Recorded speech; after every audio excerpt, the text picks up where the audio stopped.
Bila sebut pelaburan hartanah, ramai fikir satu cara je, beli rumah dan sewakan.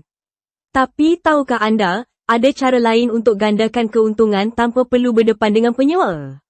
Dalam video ini, saya akan tunjukkan cara mudah untuk tingkatkan hasil pelaburan hartanah anda tanpa perlu menyewakannya. Strategi pertama, flipping hartanah. Beli hartanah di bawah harga pasaran, tingkatkan nilainya dengan renovasi minimum dan jual dengan keuntungan besar.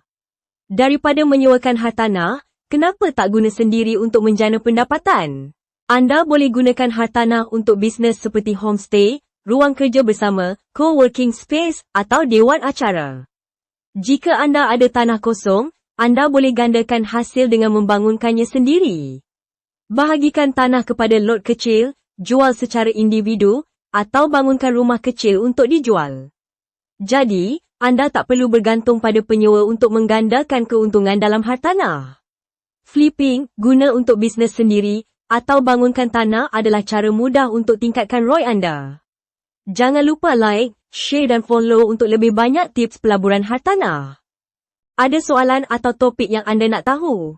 Komen di bawah. Jumpa lagi di video seterusnya.